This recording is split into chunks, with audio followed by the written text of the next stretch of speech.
Good afternoon. Welcome to Desperate House, which is live from the beautiful Crowne Plaza, Atlanta perimeter at Ravinia. Yay! This is the first unofficial event for the fabulous Mystic South Conference 2025. And I am Randa Starr, so you don't have to be. Aren't you lucky? My first guest today. Well, before I do my first guest, yes, you heard me say that. Before I do that, let me thank my sponsor, the amazing Dorothy Morrison. Please check out dorothymorrison.com for all of your Dorothy Morrison needs, as per usual. She is phenomenal. Check out her re releases on her books. We are hoping for more than the few we already have, but we are hopefully going to nudge her into more. I'd also like to thank the board of Mystic South for inviting me back this year. Thanks, guys. I love you. All right. My first guest today is the amazing John Beckett. Yay! John Beckett. Hi, John. Hello. Thanks for having me back. Thanks for being back. So tell me, what do you think, John? You know I'm always going to ask you. I think that I think we had a very optimistic conversation this time last year, and things didn't exactly work out. They didn't, John. And there's a meme going around. I've seen it on the various social media of this guy who says he imagines his ancestor who was running a pub in England in 1 AD. Mm-hmm. Now his history's off. It should be more like 401 of the Common Era. Uh-huh. But after the Romans left, after things are the Dark Ages are sinking on, and they're talking about, they wish they still had the wine, and the Romans made things easy even if they were, jerks, and the world's just going to hell. And they said, well, what are we going to do? Let's take care of each other. Mm-hmm. It's cold out there. Let's make some soup. Yeah. I'm not fighting with Boudica this year. I'm running that pub. Mm-hmm. I'm here for the people who need a place to be, who need to understand that, who need to be reassured that we're gonna make it. It's not going to be easy. It's not going to be fun, and it's not going to be over in 2028. But we're going to persist because that's what we do. And our ancestors lived through worse, and we will live through this. And while we do this, we got to remember to live our lives. Mm-hmm. And that, you always give me an opportunity to plug stuff, but this leads in very nicely to the to plugging our ritual for Saturday night. Uh-huh. It's Saturday night, 7:00. We're leading a ritual of resistance and alliance. Mm-hmm. And the mythology behind this ritual is that if you're familiar with the site Göbekli Tepe, mm-hmm. So for those of you who aren't, it's a site in central Turkey. It's about 10,000 years old. It's one of the oldest human-built sites that we've discovered. It's twice as old as Stonehenge. It's twice as old as the Great Pyramids of Egypt. It was built before the development of agriculture. All we know is that people came to this place from all around the surrounding area. They did something there. They did some ritual act there. We have no idea what it was. Mm-hmm. And then they went back to their homes. And they did this for centuries. And then they stopped. But while they were there, they came together. They did something, and they went home. Mm-hmm. And that's not very unlike what we do here. We travel a lot further, mm-hmm. And a lot faster, mm-hmm. and we don't stay as long, mm-hmm. but mm-hmm. we come together from all around the country and all around the world. We do stuff here, and then we go home. While we're here, we're building relationships. Right. We are reaffirming old relationships. This is the only place I ever see you. I know. I know. But we get to, you and I get to reconnect. Right. You know, the only time I get to see Heather Green. Yeah. We reconnect. And when we reconnect, we understand that that whatever we're going through, we're not going through it alone. Yeah, but John, I gotta fight you on this a little bit because, and I don't think I'm being cynical.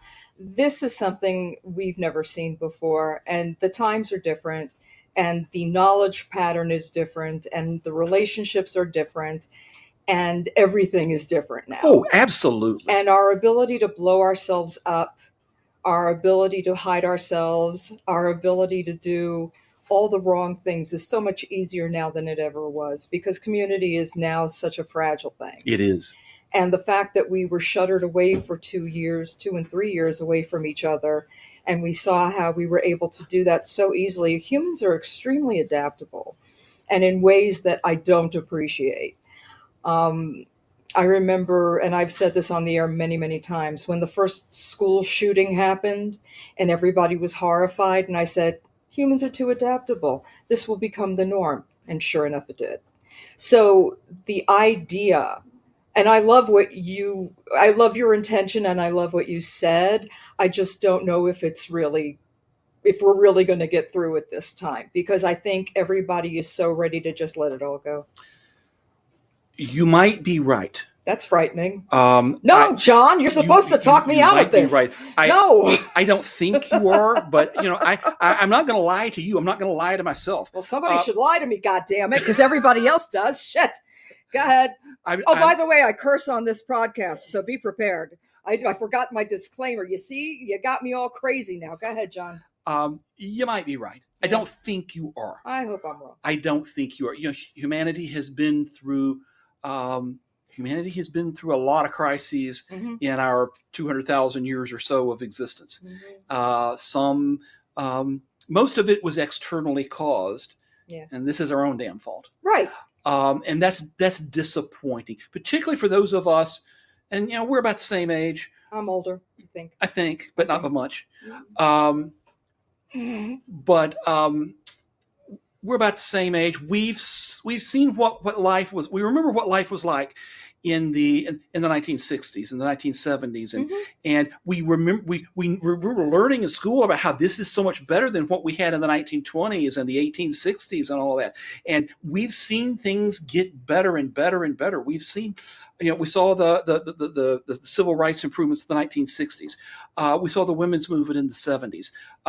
We saw the that's doing us a lot of good now, John. I mean, it got better, and then it decidedly got worse. That's the problem. That's the problem, though.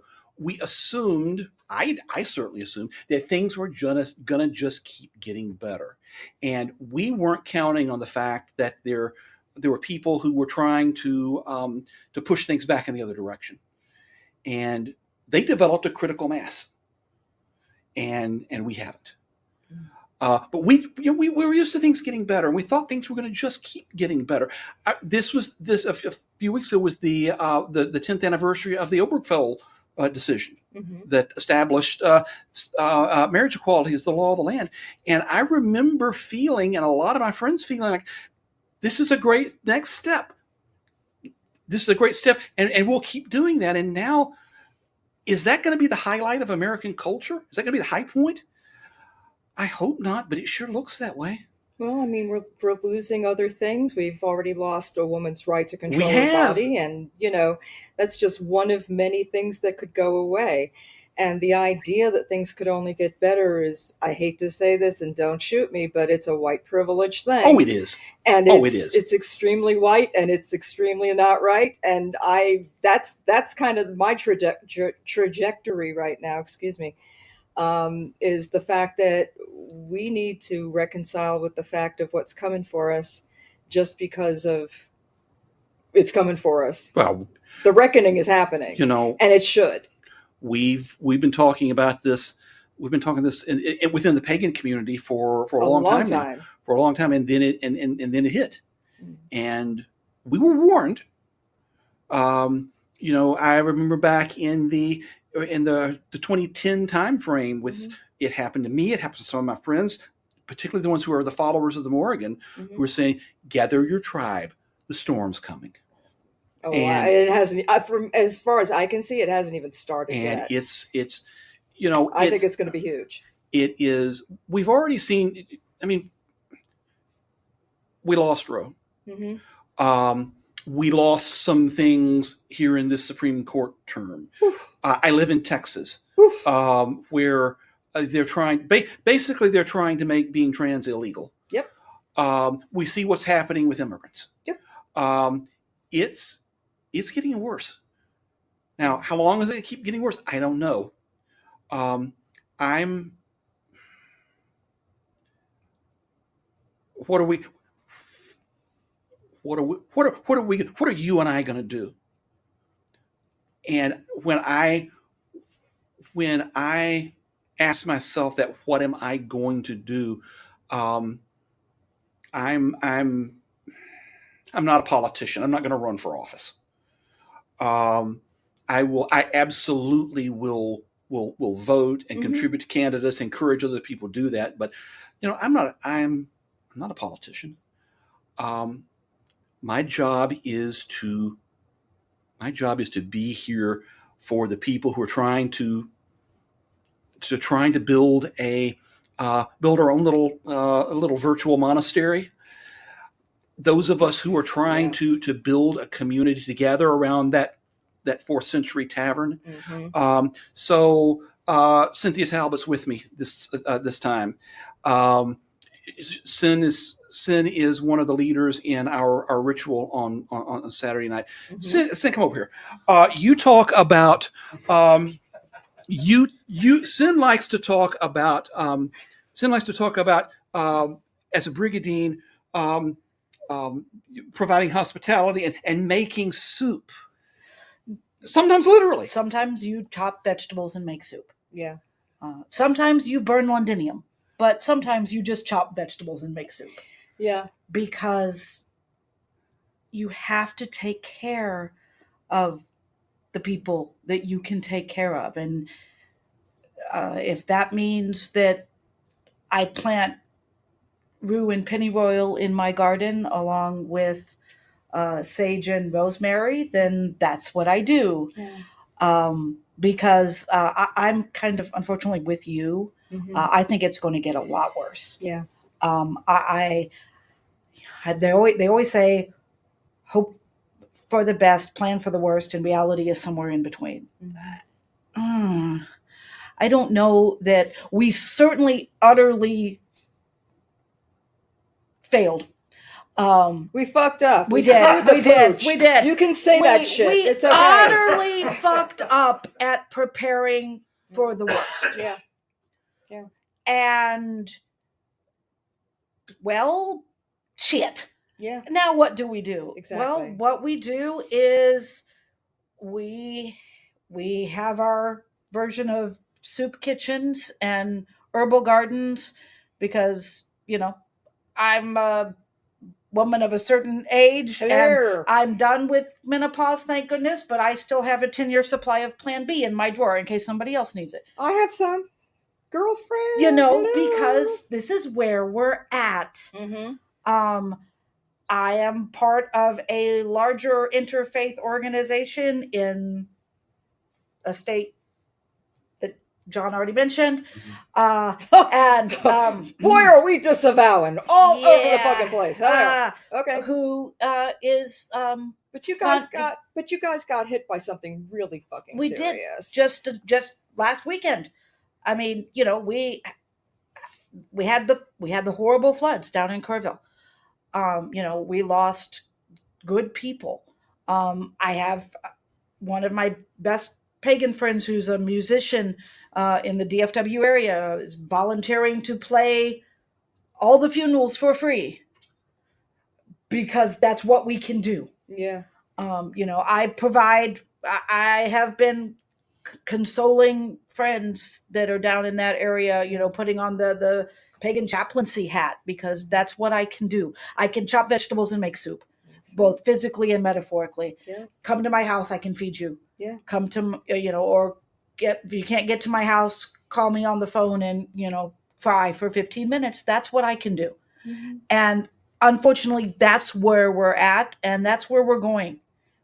It's not going to get better in midterms. It's not even going to get better in the next election, assuming there is a next election.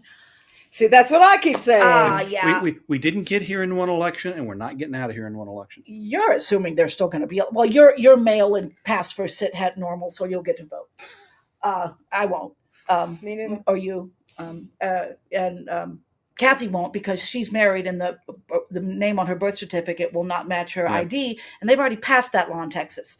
So tough luck. If you are a married woman and you took your husband's Preach, last name, baby. Go ahead. Say it. you don't get to vote, because they've already said that if your name on your ID does not match your birth certificate, we're not even talking about gender anymore, because they outlawed that change like a year and a half ago in Texas. But you cannot vote. So sorry. Suck it up. But you're still paying taxes, aren't you? You still have to do your part, right? We do, but So, as a witch, what can I do? I can be there for my community in small ways. Mm-hmm. I can show up to things like Mystic South and encourage other people. I can encourage the kids that come to me from the interfaith group that want to learn how to do magic. That's what we got to do. I can encourage I'm in a 2-university town. I can encourage all of the college students that go, I didn't know y'all existed. Surprise! Surprise! To do what they can do. Yep. That's what I can do, because that's what's gonna,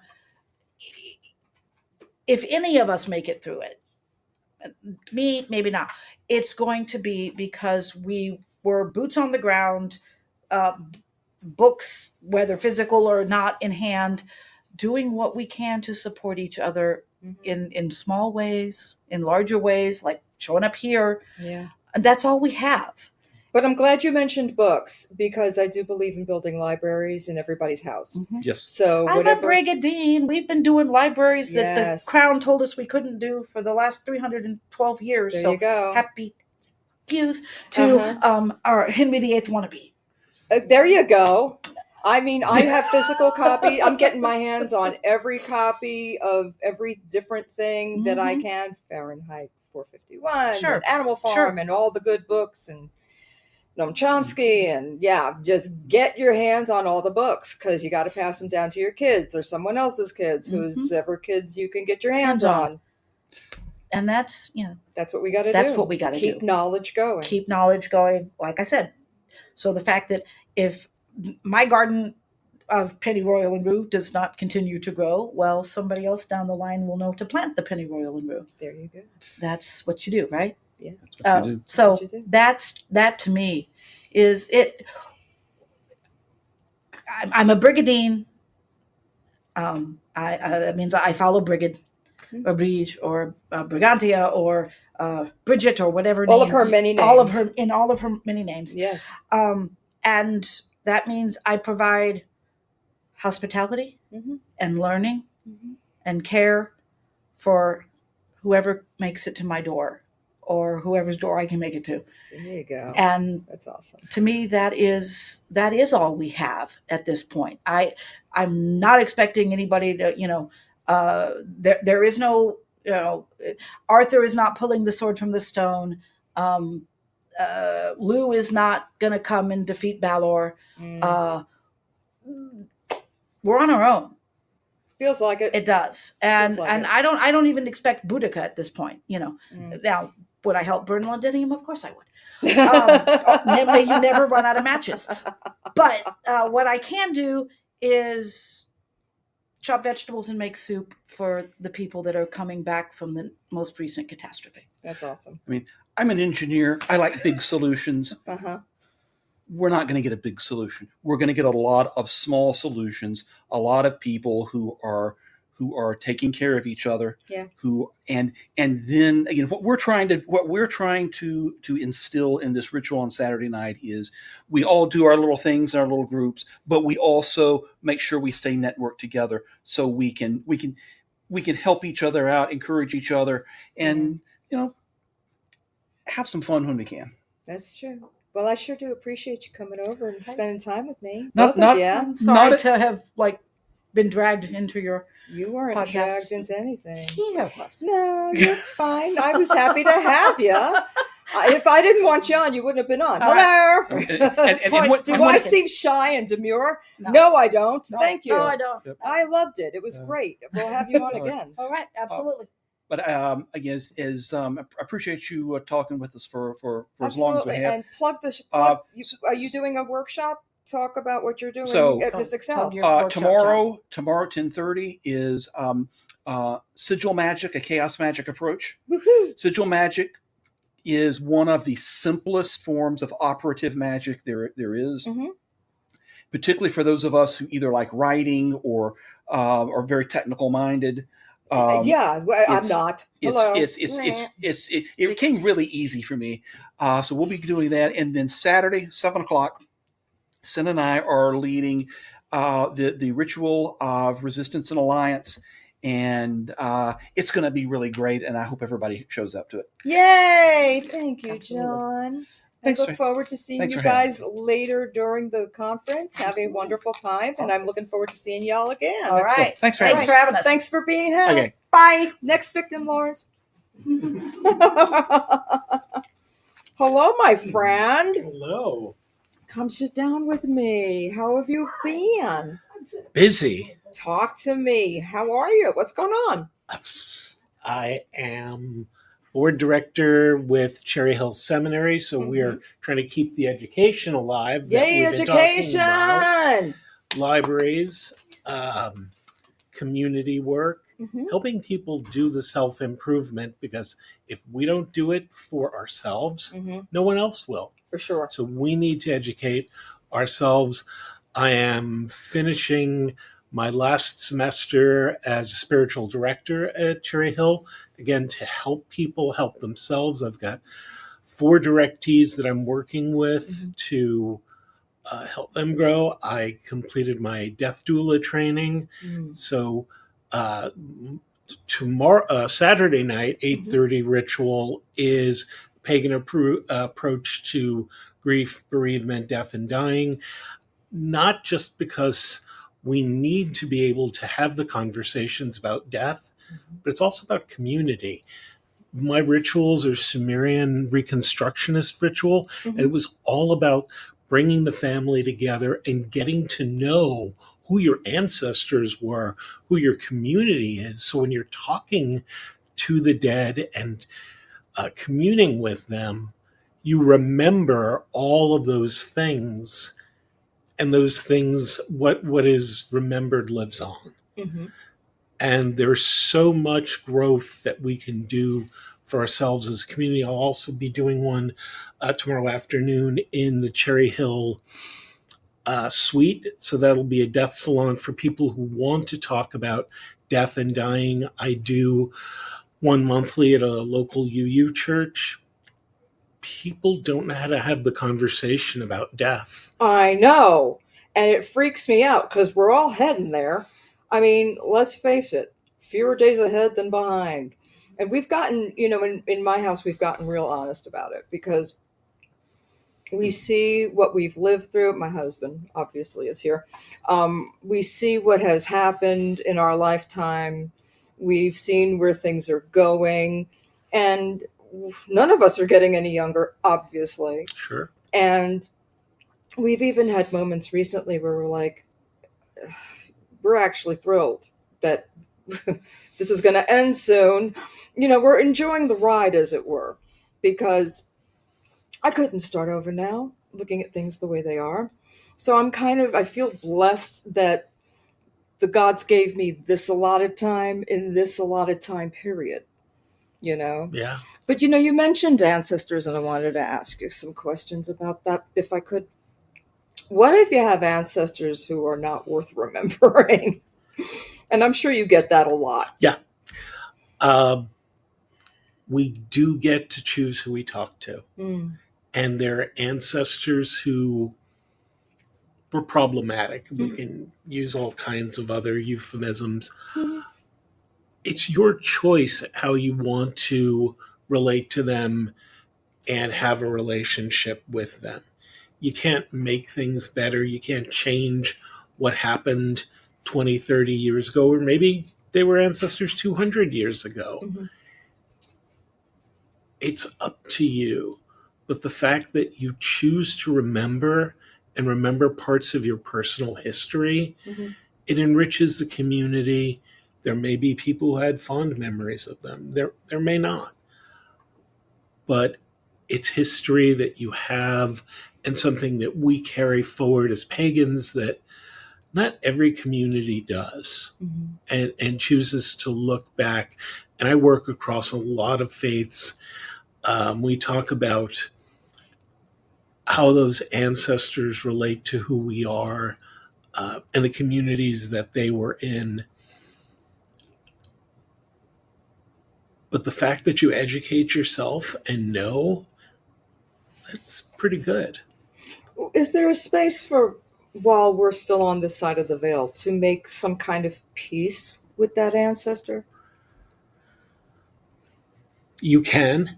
Part of the rituals are the kisaga or menaku, the pouring of water. I'll go into the whole description of what libations are. Mm-hmm. That is an offering that's been done for more than 5,000 years. Mm-hmm. I am going to offer you, because the Sumerian underworld is, there's only two things on the menu: dust and clay.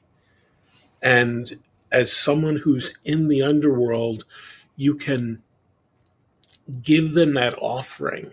And I always tell people, and the answer is surprising, I won't spoil it: give them their favorite drink. How would that person who's very thirsty feel if you were to hand them their favorite beverage?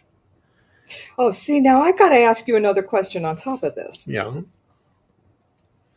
Okay, we're getting into it now. So, this particular person, and I'm going to use myself as the example, the person I'm talking about is my father. Before he became a preacher, his favorite drink was rum and coke. Okay. After he became a born again Pentecostal, he didn't drink again that I know of. So, what would be the appropriate drink? Because my experience of him was rum and coke. So I think that's something you think about and meditate on. Mm-hmm. What do you remember? And you can ask, Mm-hmm. would you like a rum and coke Mm-hmm. today? Okay. And see how that feels. Mm-hmm. I will say that I've done this across the country with maybe a few thousand people. Uh-huh. The number one thing that comes up: coffee. Coffee. Coffee. Across American culture, Yeah. European culture, it's not even a question. Though I've had a few people have more adult libations, Uh-huh. but coffee is the one that, when I ask people to pour water and as part of the ceremony, Is this the tile that you have? yes, And did you bring extra tiles for sale? I did. Can I buy one from you? Of course. Yay! Because I forgot to ask you to bring me one. Okay, great. Thank you. So thank you. As people pour water, I say, what would their favorite beverage if you were handing it to them and they were thirsty? Mm-hmm. Some people do say water, tea. Um, one of my classmates, she and her grandfather Mm-hmm. watched the accursed Red Sox every Saturday. She wears his baseball cap when she wants to think about him, Mm-hmm. and she pours coffee for him because Interesting. that's what they drank together. as her as a young adult, Mm-hmm. him as being ready to transition. Mm-hmm. Uh, that was their thing, and Fascinating. that's her memory, her fond connection of him. So if he were thirsty or wanting, that's what she wants to give him. Mm. Yeah, it's difficult for me because I don't have very many fond recollections. It's kind of my position is, if I'm going to have peace with this person, I'd like there to be peace before I cross the veil because I don't want to have to duke it all out on the other side. And that's a longer conversation Yeah. of, and as you start doing some of these rituals, Hmm. do you have an ancestor altar? Oh yeah. Is I have a multi-tier. I have a 5-tier altar because impressive. there's so much, and I'm There so is old. everybody has so much. If you come into a Buddhist or a Shinto shrine, you will find 10, 20 generations. Um, and it is a perfected art. But at some point, do you want to sit down with that altar and say, and I wrote this as I do business consulting. I wrote an article a couple of weeks ago called "We Need to Talk." Mm-hmm. Grandpa, Okay. we need to talk. Okay. Dark Moon, set it up and come. I wouldn't come with an 83-page PowerPoint, but Grandpa, we don't always give ourselves permission to ask for the things that we want. Mm-hmm. Mm-hmm. And maybe there were things that he said or did or expected of you. I have a problem with the way that you ask me about these things or tell me these things. Mm-hmm. And I'd like to resolve that. Okay.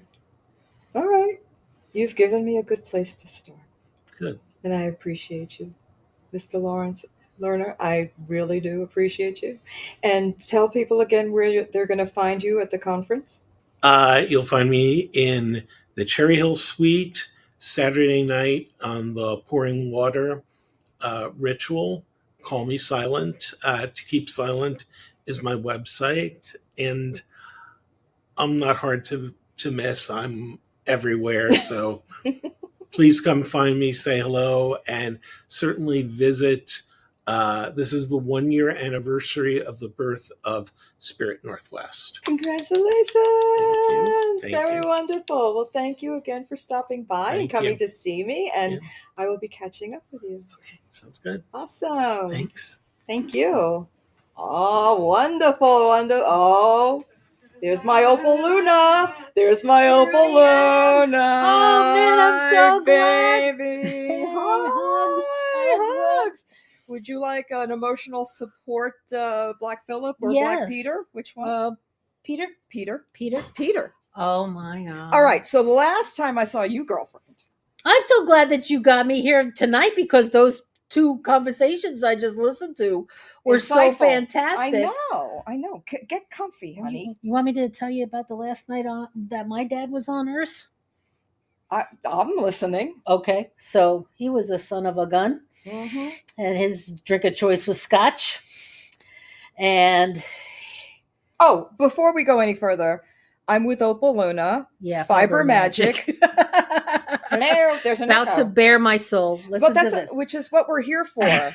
Because at DHW we talk about everything. And I can before, say this story because I'm allowed to curse. You are allowed to curse, but before you do that, the last time I saw you, yeah, we were having such a wonderful time because you had told me that we were going to have little babies.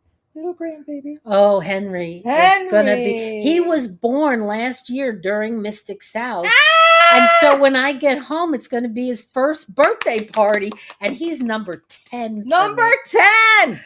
And I get to watch him because he's a local one. I love it. I get to watch him every week. Congratulations again. Oh, I was so excited when you told me last year. I was so excited. Oh my gosh. Fantastic. That's awesome. So, all right, enough about that. Okay. I'm done being granny. I don't have any grandchildren yet, so that's why I'm like, I got to ask. Okay. All right, so tell me. You can borrow a couple of mine if you want. I got one working on it, but okay. It's good. It's okay. Good luck. Mazel tov. Thank you. Anyway, so much mazel. What happened was he gets colon rectal cancer, and I was so surprised because that's the only thing he did right was eat, right? So yeah, I'm listening. Tell me. So I took care of him for his last 6 months. You did? Gun. Yeah, I lived with him and I took care of him. Are you fucking serious? And we had it out. We had knockdown, drag out arguments about what he thought of me, what I thought of him. Who raised me, Daddy? Who raised me? Blah, blah. That was one blah, of my regrets that I blah, didn't get blah, to tell blah. him what I thought of him before he died. He had the good taste to have a heart attack before I could tell him everything I wanted to say to him. I got to say everything, and then the last thing he said to me was, Al, baby, thank you. I love you. And don't fuck up. Wow. Those were his last Isn't words that to me. Unbelievable. Unbelievable. Gives me shivers when I think about it. So if I meet him again, it's okay. My mother, on the other hand, can stay where she is.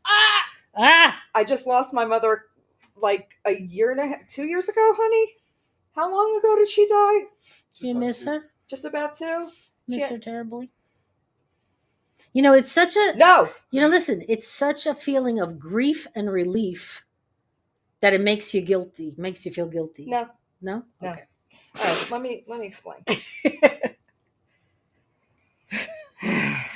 I understand. We cover the hard issues here. We do. We talk about the real shit. Well, here's the thing. Everybody says you're supposed to feel bad and you're supposed to feel guilty. Now, my old man died it'll be 26 years ago this November. Yeah. What a relief. He was so abusive. He was such a not nice person. Yeah, mine died in 85, 86. See? Like that. But my mother... she hung in there, huh? Well, her sister got sick the previous August, so she only lasted 6 more months. And, she was losing it at the end. Oh. And then we found out she had more kids than we thought. Ooh. Yeah, girl, please. We found out I had an older brother. Can't find him because he could be dead for all I know. Because I'm already in my 60s and he was older. So anyhow, I'm like, oh, she was giving away babies like fucking newspapers. Because I have a younger sister as well that I finally usually you met. Find out your dad has other children, not your mom. No, mom was a slut. Oh. Anyway, so I mean, talk about not living what you preach. Hello. So I finally found my sister just before my mother died. Wow. Crazy. But my sister is chef's kiss. Amazing. Excellent. Amazing. Beautiful, that's smart, funny, adorable, bestie, phenomenal person, smart person, one of us without even having the kind of contact. And I was like, liberal like us. Excellent. Yeah, because if she's like, Sissy, what if we hadn't been the same politically? And I'm like, I would have had a stroke is what would have happened. She's wonderful. But seriously, it wasn't my father, it was my mother. So, but sometimes people have to die. I say that and people look at me like, did you just say that out loud? I think it, but I don't say it out loud. I'm like, I say shit out loud. I don't care. Yeah. And the first conversation that you had about all the resistance and stuff. So that's right up my alley, but I can't go to that because I'm doing a ritual at the same time, Saturday night, 7:00. I'm going to do the hurricane protection ritual. I think that that's needed right now. Absolutely. Because of the horrible year we had last year. And the Grove SFL, which is my group in South Florida, we just got our nonprofit status. We are a Congratulations. 501c3 nonprofit Mhm. pagan charitable organization. I love The only path we all follow is kindness. We do things like collecting grocery bags, making them into Plarn sleeping mats, donating them for unhoused folks to sleep on the ground. We collect metal and we recycle it, and we use the money to do Sabbaths, to do all the Sabbaths. We are part of the EMLC, our local council for COG, Mhm. and we are part of the 50th anniversary of COG. We are going to be hosting Pagan Pride Day on September 20th in Davie, Florida. So Nice. anybody in South Florida, please hit us up on thegrovesfl.org and find out all the things we're doing. That's so awesome. To get involved, because that's what is going to have to happen. Local involvement. Mhm. I want to get everybody's name and address and phone number and email so that we have a community that doesn't rely on social media, and stuff like that, because who knows when that'll go south on us. Exactly. Right? Exactly. And we Because won't I'm have that. expecting it to. I'm expecting it to. So we're going to do this hurricane protection ritual. It's the 10th year that the Grove has been doing it. And if you've noticed, South Florida has been pretty fortunate in their hurricane situations, but the rest of you need help. Let me ask, because that is a point of contention for me. Let me ask you. So with all of the cuts and the problems and he's taken this away and that away, how are you guys getting notifications on weather systems? Are things still happening? I mean, do you still have active? We still have the Hurricane Central, the network, the news. This is all we got is the weatherman. Are you finding any limitations in the information you're getting? I don't get as good information as I used to. I get sensationalized information, like they want everything to be a catastrophe, but that's okay. But I actually look at the radar, and I actually see where the storms are and how they're heading. That spaghetti map and everything that they put out, and see for ourselves when the storm is coming, and preparation is the key. So it's June 1st already. You should have your hurricane supplies already at hand. And then when you get notice of some bad weather coming, we have then some magical things we can do. We're going to be creating a hurricane protection candle that will be used during hurricane watches and warnings. Right. But I'm sure we'll still get local news on that. But as far as the national hurricane central, that national, we just have to use it as long as it's still there. They're going to get cuts, but terrifying. It is terrifying. Terrifying. And what we're going to have to start doing is looking at the sky like we used to when our grannies looked and said, the birds are acting funny. Let's take in the crops, so take in the laundry, right? Yeah. They knew when it was going to rain. Yeah, but obviously weather is not what it used to be. Nothing is what it used to be. And we're getting hit with so many unexpected things now. I mean, John Beckett was just talking about Texas and what they got hit with, by surprise. And, Florida, something tricky is always happening in Florida. Right. And now it's happening in North Carolina where we live. And the storms are like going up north. That's why I said it was so wonderful when they accepted me to do this for these states that have never really thought about it before. Right. And we used to say shoo shoo when the weather came in from the east and we could shoo it back out over the water, right? But now it's like coming from the west. And if we say shoo shoo, we're sending it to people that already had 12 hurricanes this year. So where it's going to be like a calming and Crone Hurricane is going to be speaking to us during the ritual. And so, I mean, never tell a lady to calm down, right? Never. No, but we are going to ask her, please, to remember how fragile we are and to be Indeed. gentle with us. We are please. fragile. We are terribly fragile. We think we are top of the food chain. I don't think so.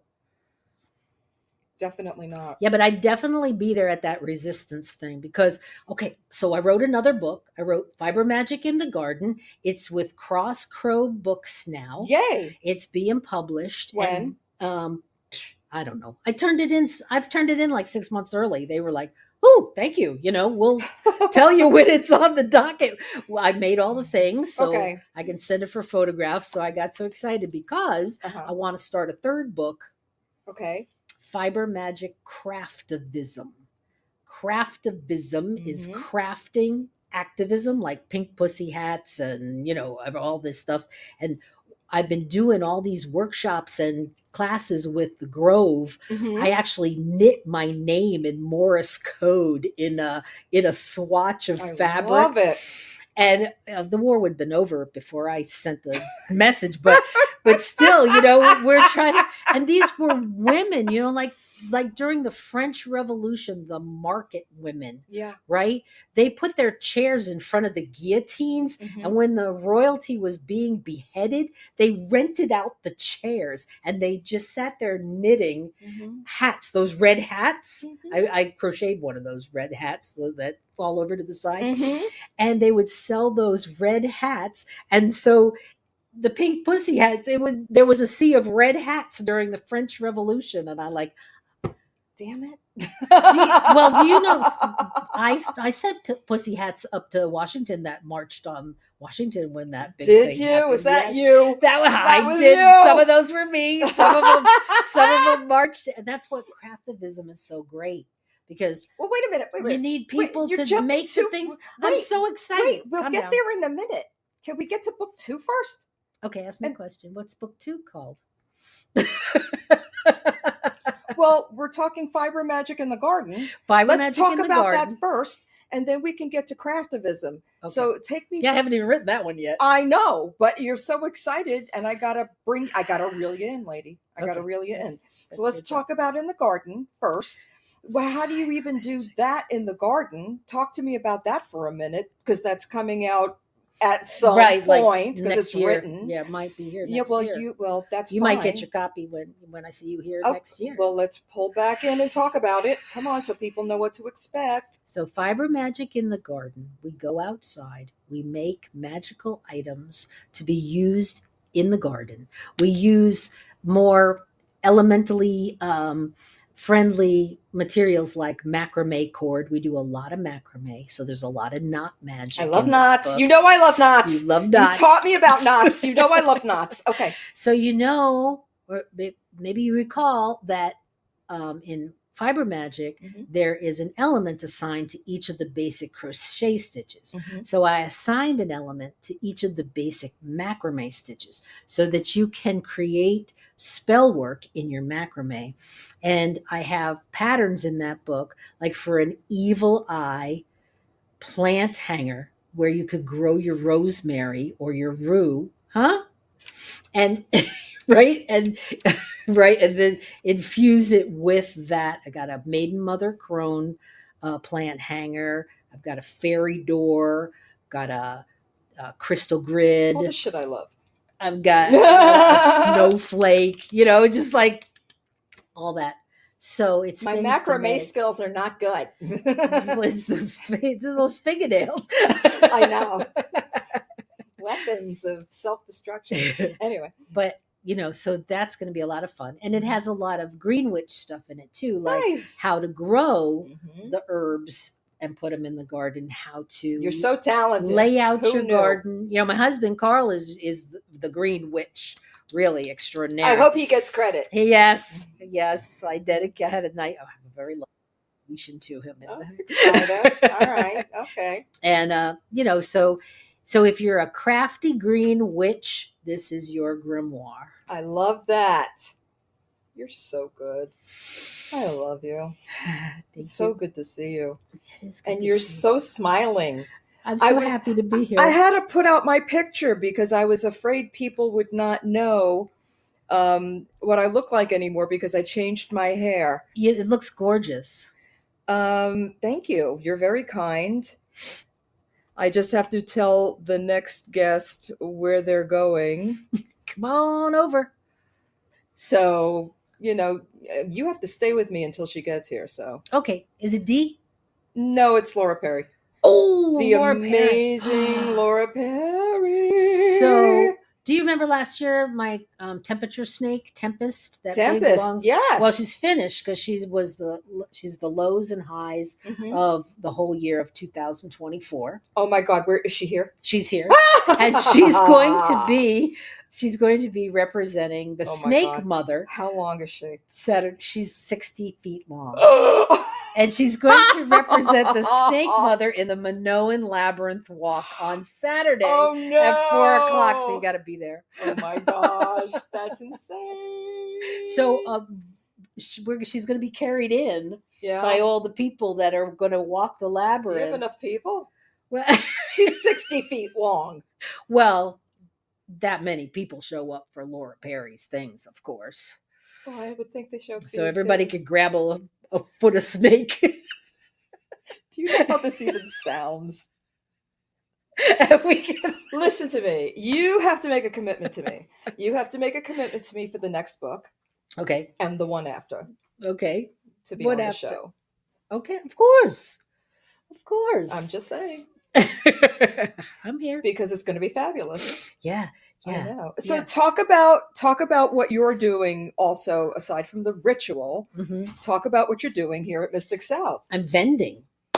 Yeah, I'm vending. So I have all my poppets and my hats, witches' hats. It's all crocheted. Talk about your vortex. And my vortex. Everybody is dying over these, okay? I'm just saying it's the new hot item. The new hot item is, and this is what I do. I take mundane things and I bring them up to the next level with magic, right? Mm-hmm. So this is a wind spinner that you'd find outside in somebody's garden. But I create them to be spinning vortexes of protection or love or whatever, because they're all different colors and they have some stones hanging from them. Some of them have tassels with beads. Some of them have crystals that catch the sun, and there's blues and purples. And the first one I made like an evil eye in all the blues, but then everybody was like, can I have a purple one? And I said, okay. Can I have a rainbow one? Okay. So Yeah, but I made everybody's like, we saw you post them and we're like, I want one. I want one. I want one. Well, because here's the thing, and people forget to do this, and I find it interesting. I have, late in life, finally realized that it is a good idea, if at all possible, if your desk is private enough at work, that you should also bring these things to your office if you can, if they're inconspicuous enough. Now, everyone at my job knows I'm psycho. Sure. They will not bother me. Right. So I have crystals and I have statuettes and I have skulls, literally, not real skulls, but Skulls. Crystal skulls. And I keep all of these things, and my boss will walk around and say, oh, what's this? And I'll say, it's for protection. And he'll say, oh, fantastic, because I will also include my company in that protection. Yes. So he's very appreciative. He doesn't understand it. He doesn't need to. But I am protecting everyone around me. I have various things like oxygen that I keep in a can. One of those canned things that if somebody passes out, you can literally pump oxygen into them. Because I have an older staff. I'm older. We all, for less. You never know. You never know. So we have things for everybody of all different ages. And I want everyone to stay alive because I've been with them for so long. So anyway. You don't want to retrain people. Train new people. Who has time for that shit? Anyway, yeah, I mean, I'm too old for this crap. So yeah, so I have various things and sigils and this and that, and LTZ is on the walls, and yeah. So I'm taking some of your stuff with me, and I have a home office, and I hang things in the home office, as my husband will attest, we have things everywhere. So I feel better and I have to be comfortable. I am too old to not be comfortable. Yeah. So these are the things that make me happy in my life and make me feel safe and protected. Protection, especially at this stage in this era of government, I need all the protection I can get. I have things I keep in my car. I keep things at my desk at home, at work.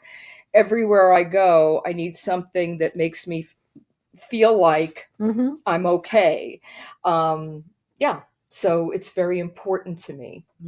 That is a very important. In the Fiber Magic in the Garden, I talk about plant allies, and I have a protection spell or ritual, whatever you want to call it, that you can do that starts at a plant ally, a guardian. We have a huge bougainvillea and hibiscus in our front yard. When we moved in 20 years ago, they were little bushes sitting side by side. Now they are a huge bougainvillea that blooms with both flowers, and that is our guardian. And we take those thorns and send it all the way around the property, right? And then it's set so that when Carl gets the mail every day, the plant knows we love it and we thank it for its protection. So it's like things that you can do working with the spirits of the plants that you have around you. And a lot of people don't think about that. Now, let me ask you this, because you mentioned house. What about folks who don't have a house but have, say, an apartment? But it's their home. Yes. You so are what do you protecting suggest? Home, look and see what's growing outside, definitely, because those things have probably been there longer than you have, for sure. So make friends with them, and there's certain things that you can do in pots so that you can take it with you, or it's not, you're not digging up the landlord's yard or whatever. You know? I don't want to do that. No, but we have brown thumbs, he and I, and he's like, no living things in the house. Well, Carl has barely us has made some. He has some railroad spikes, and he has put runes all over them. And you can just pound one in a potted plant by your front door for protection. He sells those for that. So he brought some of his stuff with us. Did he? Yeah. Oh, did you, Carl? Yeah. His drums and his woodworking and his wood burnt spoons, if you're a kitchen witch. Yays. But I definitely want a railroad spike. Yays, with runes to protect the. Actually, I need two. I need one for the back door and the front door, because we have a lovely 2-door garden apartment, which we love, which we are very fond of. So you can put it in the potted plant, or if you just can't pound put it in into the ground. Yeah, if you can pound it in the ground, we go pound it into. Daddy says, pound it in the ground, and you don't have to water it, and you don't have to trim it. It's just right there in the ground. Cactus. He kills cactus. We both do. That's because you're too loving. You just give it too much. I have loved things to death. I have 2 previous husbands who will attest. No, I didn't love it to death. It almost killed me. Anyway, that's beside the point. Well, we have. But Them's the jokes, folks. Them's the jokes. But yeah, because people need options, because we all did not choose that path, obviously. Now, if somebody has lots of dirt, where do you suggest that they put a spike or a plant? Right by the door. Right by the door. Yeah, okay. Right by the door. Okay. Right by the door. 4 in all 4 corners, so you got to own the property. Okay. If you own the property, 1 spike in each 4 corner. Okay. And then he pees on them. Okay. Keeps raccoons away. All right, I don't have that problem. Maybe we're a little more. I am not about to pee on the spike. No, that would be his job. No, no, I'm sorry, I can't hear you. No, we're not doing that. We are not. I'm not doing that either. You know, We're not gonna we do that. registered our yard Could you imagine? with the Everglades Foundation. It is a natural habitat. So You can have anything you want pee on that land. God damn it. So we have spaces in our that we have left totally wild. Right. So there are times when our front lawn is just covered with bees or butterflies. Oh, butterflies. Yeah, and the wildflowers just grow up. And I'm keeping track of the wildflowers. Like we've got beggar's ticks, that's Florida needle, and we've got chamber bitter, which is little mimosa. I didn't know what that is. Okay. Well, they're wildflowers. They're weeds. I love weeds. Weeds are the best. Weeds just need to be left alone, and they'll take care of themselves. They'll do their thing. And so, you know, these plants are not native to Florida, but they've been here for hundreds of years. So just like me moving to Florida when I was 11 and having my babies there, I'm not a native, but I'm a resident. You created natives. So did I. My children were born there. And so they deserve to be part of our plant pantheon. So we use those in our rituals and things. We just grow them in the yard. That's awesome. Listen. We make it up as we go along. You should make up your own pantheon and herbal concoction and correspondences to the land where you live. So in South Florida, the Grove SFL has Lady Florida, Lord Mangrove. We have Crowne Hurricane. We have Panther in the north, Key Deer in the south, Gator in the west, and Manatee in the east. And that is our pantheon that we remember in ritual. And you can do that anywhere you live, you know, just if you have enough knowledge. Right, well, see, here's the thing. You're not a native, but you're a resident, so you should own it. I'm a bad witch. I'm such a bad witch. Oh God, I really need to do better. But I own the fact that I'm a bad witch. No. Because I don't know all the things I should know about where I live. I'm too busy trying to just keep people alive and warn people. That's your job. Well, here's the thing. You know, we've had ice raids. I don't know about where you live, but where I live, we've had ice raids. And we just had a friend of ours lose one of their best workers because he got a notice of deportation and he ran. At least he got a notice. We're getting people picked up off the street. Yeah. Now they're going to homes. Okay. Right. They're literally going to homes. My coworker's neighbor, she got a notification from another neighbor that their neighbor got picked up out of his home, out of his yard, and gone. Kidnapped. Literally stolen from his family. It's so dystopian. It's so it really is weird. It's just something. It's out of a novel. And you know what is the craziest thing? These people could have voted for it. What's happening? They could have been that percentage of votes that got all this cockamamie stuff in office. Terrifying. I don't even understand anymore. But yes, Laura Perry's here. Yeah, Laura Perry's here. Yeah, like John was saying, it may just get worse before it gets better. Like what you were saying, you think that it will. Oh, absolutely. And that's why we have to form strong communities. And we have to have pagan pride. And we have to let it be known that there's something that people can cling to in the worst of times. You're right. That's it. You're right. But let me ask you this before I let you go. Okay. And it's something that occurred to me not too long ago, and I did mention this to someone else on the air, and I want your opinion. Does the word community divide us even more?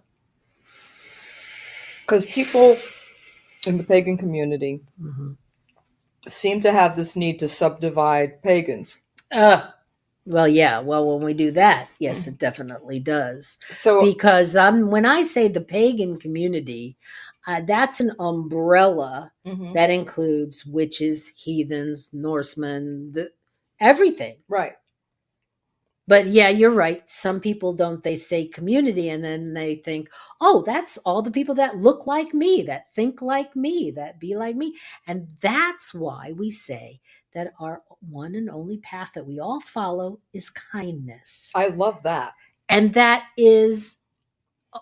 covers everything. See, that's a great community standard, Right. but I can't even find 16 pagans that can do that.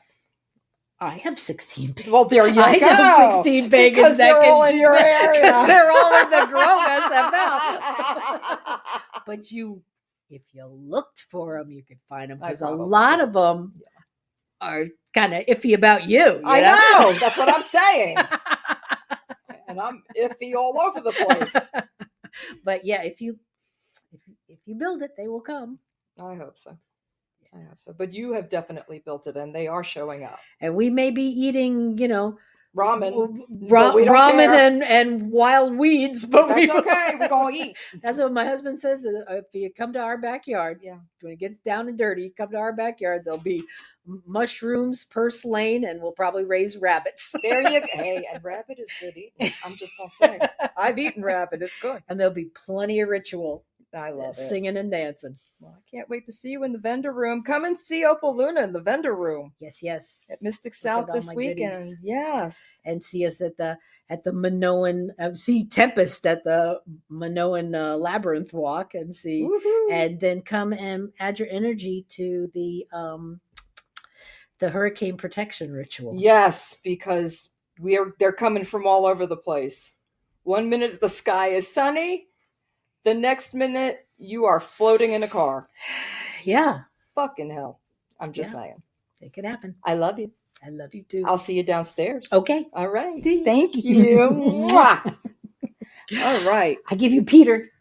Pass the Peter. Pass the Peter. Now you know why I took Peter. And there is my Laura Perry, who is coming up to the... Oh, you look good. Speak for yourself, lady. I'm speaking for me Isn't right she now, looking sexy? at you. Wow. Right, we gotta go. How are you, my love? I am great. I love your hair. It is gorgeous. Thank you. That's my emotional support, Peter. Okay. I have my emotional support, Philip. Come sit down with me, darling. Okay. Hi, beautiful. Hi. Hi, gorgeous. Oh my God, you look amazing. Thank you. Thank you. I am with the amazing author and Minoan priestess and gorgeous woman, Laura Perry. Hello, Laura Perry. I'm with a famous Laura Perry. Hello, Raina Star. I'm with Hi. the famous Raina Star. It's been a minute, baby. Just a little bit. I know. What's going on? Tell me everything. Oh gosh. How's your year? You smell divine. Oh, thank what you. What are you wearing? It's a blend from Eden Botanicals called, Patchouli Amber Spice, I think. Okay. I'm just going to put my head right here. She smells delicious. I'm just saying. Oh my God. You are intoxicating. Oh my. Hello. Hello. Pull your shit together. Okay. Hello. I'm back now. All right. Go ahead. How are you? Have you been? How is your child? How is your spousal unit? Talk to me everything. What's going on? Spousal unit is at this moment probably taking a nap after we drove here, and he helped me haul everything up to the room. So everything. Honey, we brought a labyrinth. You did bring it. Oh my goodness, that's right. How do you think we're going to walk a labyrinth? I know, you can't walk it if you don't have it. I know, really, seriously. I know, I'm insane. But go ahead, tell me them all. Yeah, it's, I made a canvas floor cloth. I painted it, and it's in 4 pieces because it would be too heavy to carry as a single unit. It's a 24 by 30 foot thing once it's put together. Wow. And so, yeah, that came in the car with everything else. Where did you sit? How did you drive? There was Slowly? there was room. Oh gosh, Mm. we hit every afternoon thunder shower in the entire northern It's- Atlanta area. What is going on with the weather? Don't you Minoans do things with the weather, for God's sake? No, I have lived my entire life in the Southeast, and this is your heat of summer afternoon thunderstorm. This is just the way it happens. They are crazy wild. Now, wait a second. I know that this is August weather in July. What the hell is happening here? I have noticed that if it feels like, okay, so I'm a gardener, right? And they make this map. The USDA has this map that shows your gardening zones, Right. which talk about like what your typical lowest temperature is, and when your first spring frost is, or last spring frost is, and first fall frost. And so they divide North America into these zones, and I have noticed that they have had to redo the zones. They put out a new map a year or two ago, and everything is moving northward. So like the weather that used to be just in Florida is now halfway up Georgia. We used to be in, oh gosh, I would have to look at the map. I don't remember our zone number, but it's our weather now is more like Central and South Georgia used to be. And so it's like everything is just shifting. Mm-hmm. And so the axis is moving. No, there's this thing called climate change. Oh, no, I agree with climate change is happening. But I also think the Earth is also moving. I think the axis is shifting in such a minute way, but it's moving. Well, the axis actually wobbles. But it's wobbling more than they're saying. Huh, that's an interesting theory. Like it wobbles, but it goes where it's barely perceptible. Yeah. But it keeps moving. Yeah, the axis shifts in a 25,000 year cycle, 1 degree every 72 years. It's called precession. And it does actually, it wobbles like how when you spin a top and eventually it does this kind of thing? Uh-huh. Yeah, that's what the Earth actually does. Oh, so it is doing that. Okay, that's what I thought.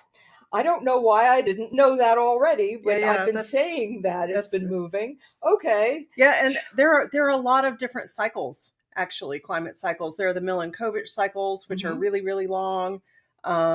There's precession, which is like 26,000 years. And all of these cycles interlock. But it feels like, the actual movement is faster than it used to be. The climate is definitely shifting faster than it used to. The stuff, if you want to sink your teeth into the really nitty gritty of what's going on lately, there's a newsletter called the Collapse Chronicle. Ooh. I think you can subscribe to them on Substack too. Okay. And it's just the news headlines that are specifically about the climate change and the other, that kind of thing. That sounds interesting. It sounds slightly conspiracy theory. No, it's cool. it's straight. It's straight just the climate science, and that does sound interesting. Yeah, and there are days when I just look at the headlines and don't actually click through to any of the articles because it's too much. Too much. Is it too much? Okay. So maybe I should just wait and see if you like them. Well, no, I've been reading it for a while now. Oh, okay. And it's just it's all the actual science and actual information that a lot of the media is like, oh no, you don't need to worry your pretty little head about That's what I'm saying. This is the shit that's going on in the real information. Yeah. But yeah, there's a lot of climate scientists are saying we've already passed some tipping points, and so we're into like a chaos. We are in the chaos now, so it's not surprising. All the disasters and stuff are gonna become more frequent and harder to predict. So we're going to have to be more prepared and more resilient. We're American. Are you kidding me? Honey, we are pagan. No. I'm not talking about you and me, we. Oh. I'm talking about the country, we. Yeah, I don't see that happening, especially now that they are dismantling information systems all over the Yeah. place. Yeah, no. No, They're going to wipe out half of this country before Yeah. the end of next year, guaranteed. I think it's going to fall on local communities to support each other. Absolutely. And I that's- think that's not going to happen. maybe we have to make the communities that Again. we need. Again. Yeah. See, here's the thing. I know because I've had this conversation, and it extends through so many things, because I've had conversations about white privilege and the fact that white privilege has led to self-loathing and that whole meism, and it's not even about white people being for white people. It's about the fact that white people hate everybody but themselves. When you really get down to it, because if you have two white people left, they will still kill each other to be at the top. It's hilarious. And it's not even about being racist. It's about being on top. Well, that's big man culture. But that's all it is. Okay. So a lot of people like to talk about the patriarchy. Mm-hmm. Okay. In Ariadne's tribe, we have coined the term big man culture because we think that is a more accurate description of what's really going on. Because patriarchy just talks about the fact that you have inheritance through the male line, and the father is the head of the household. But big man culture specifically talks about how there are these individuals who rack up way more wealth and power than everybody else, proportionally so much more, and how that is considered to be not just normal but desirable to everyone else's detriment. Mm-hmm. And of course, we're seeing it writ large right now with the billionaires and the conglomerations running the country into the ground. Mm-hmm. And we're not the only country where that's happening. Let's not be so, U.S. centric here. The rest of the world has their own bullshit of this sort to deal with. But, and of course, not all the big men are men anymore, right? Because equal opportunity means that women get to be shitheads too. Hello. And non-binary people, though, I find that large portions of the queer community are like opting out of all of that kind of stuff because it's like, it's not what we signed up for. Well, and it's what's been oppressing all the marginalized communities for so long. Absolutely. Careful. Ooh, yes. Help yourself. Thank you. But she is offering me candies because I share. Thank you. Yeah, I mean, it's frightening the fact that, but again, it's all me culture, me monkeyism, me, the glorious me. And it has just made me realize, because I looked at it from an office diagram situation, and I'm like, yeah, okay.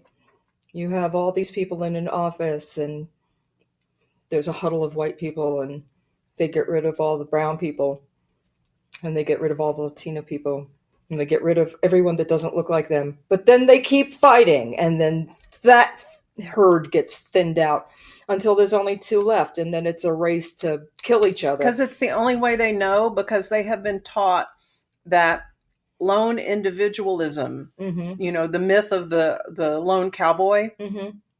is the only way to exist.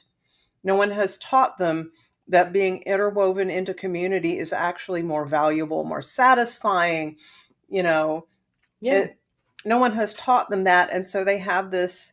We got to get back to that. We have this worldview. Did you know that the phrase pull yourself up by your bootstraps was originally intended to mean something that's impossible to do? If you have no boots. No. A bootstrap is a loop on the back of your boot that you mm-hmm. use to pull the boot up with, right? Mm-hmm. How are you going to lift yourself by your own bootstrap? You can't. You can't. No. And so that originally meant something that's impossible. It's ridiculous. Why do we keep using this self-defeating language? But they've turned it around to say that all these people ought to be able to pull themselves up by their own bootstraps, which is impossible. Patently impossible. Right. No, it's all sort of Orwellian language. It's just. And we've been using it forever. Yeah. Why are we doing this to ourselves? Okay, so I have a theory. Okay, I want to hear it. A number of cultures around the world and across time have believed that history works in cycles, Mm-hmm. and that those cycles can be understood and worked with. Like the Maya, the Maya writings and their calendar talk about the cycles to the point that their leaders, their kings, actually would figure out what happened at the same point in the previous cycle, and like prep for that. And so, and I've heard astrologers talk about these large cycles, these multi-100-year long cycles, and it's like we get caught up, not individually but as a whole culture. Mm-hmm. We get caught up in the energy of these cycles, and it just kind of slings us forward in a particular direction, and we're not consciously paying attention to what we're doing or where we're going. We're just kind of flinging forward with it. Mm-hmm. And I don't think humanity was always that way. I think there was a time when we were all much more conscious of what we were doing and how we were doing it, and we were much more mindful and more deeply considered what we were doing. And at some point, rather than focusing on what we were doing and how we were doing it, the focus shifted to what we're getting, Mm-hmm. and how we can acquire it. Mm-hmm. I agree with that. And that shift makes all the rest of it irrelevant, as long as you get what you're aiming for, whether it's your $1 billion or your spaceship to Mars or whatever. That everything else is irrelevant. Mm-hmm. And that's just like the total opposite of what it was supposed to be. Yeah. So that was the whole, and people will argue with me of capitalism. And to me, capitalism isn't evil, because capitalism is an idea. It's capitalists who are evil, and the whole, we're all in competition culture. So that's what did it. And that's before this even came into being with internet, and everything is a distraction. News is a distraction. Government is a distraction. Games are a distraction. Well, big man culture and its need for domination and hierarchy predates capitalism by thousands of years. There you go. Yep. So, it's capitalism is more a symptom, I would say. Capitalism, as it's being used now, sort of endless resource extraction, endless growth. Capitalism is more a symptom than anything, I think. But how do you fix what's happening? And is it too late to fix? I think it's going to fix itself by imploding. Uh-huh. We talk about the bloodshed side of this a lot. I mean, there are places where it already is imploding, and it just eventually it becomes a house of cards, and it can't hold itself up, and it's not messy and not pretty, but I mean, what's the saying? The old pattern has to dissolve before the new one can form. Mm-hmm. So it doesn't matter how many great ideas we have about how we should be doing things, how we could do things. We have to wait for this one to topple first. Yeah. And maybe give it a shove, help it in that direction. You didn't hear that from me. What? This isn't live. This is live. But yeah, no, I agree. And that's what I was saying earlier. It's like, do we think this is going to have a bad end? Yeah. I mean, I really think our culture has boxed itself into a corner. Mm-hmm. And I don't see an easy or gentle way out. No. That's too late for that. Boy, I'm glad I'm old. I do not need to witness the end of this. Although I may be here to witness the end of this. Because I was going to say you're not that old. Well, here's the thing. It has ramped up. I mean, look at what's happened in the last 6 months. It has ramped up. Like, I cannot even explain how quickly this has all happened. It's 1300 BCE all together, all over Woo, again. baby. Like somebody just dropped an asteroid right in the middle of everything. Shh. let's not invoke that one. Okay, I'm please. sorry. You know what I meant. I was just trying to illustrate for Yes, the audience. I appreciate the metaphor. We got enough on our plate right now. I know. But you know, sometimes things can change. Sometimes the ship can right itself. I don't see it. But that's my opinion, and who am I and what do I know? Nothing. But that's okay. So tell me about what you're doing here. Are you teaching? Or are you doing ritual? Are you doing both? What's Both. happening? You doing Both. okay? So talk about that. Okay. Get me off of this weird ass trajectory. God damn it! The world isn't ending yet. It's not, And- because we have Mystic South this weekend. That's right. We witchy folk. Go ahead, baby. Talk to the folks and tell them what we're doing. Okay, so today is Thursday, right? Today is Thursday, okay. all day. Tomorrow is the official opening of Mystic South Conference. Yeah, actually, the opening ritual is tonight. I think it's 8:00. Oh, it's opening to. Well, that's not for the public. That's for us. Oh, right. Okay. Tomorrow is the official opening of Mystic South Conference. The vendor hall is open to the public, so y'all come down and buy all the gorgeous stuff that these incredibly talented craftspeople and artisans have for sale. Yeah. So first thing tomorrow morning, 9 a.m., I'm presenting a paper about gender representation in Minoan art. So, you know how people are always arguing about whether Minoan culture was a dominator matriarchy, like whether the women ran everything the way men run everything now. And people will like cherry pick one or two pieces of art and base their theory for or against on just, a couple pieces of art, right? Well, there are thousands and thousands of pieces of Minoan art that we have so far, and that's probably only a tiny fraction of what they actually produced. But it occurred to me that a way to solve this argument, or at least a way to put it on more reasoned, rational ground, would be to actually count all the male and female figures in Minoan art.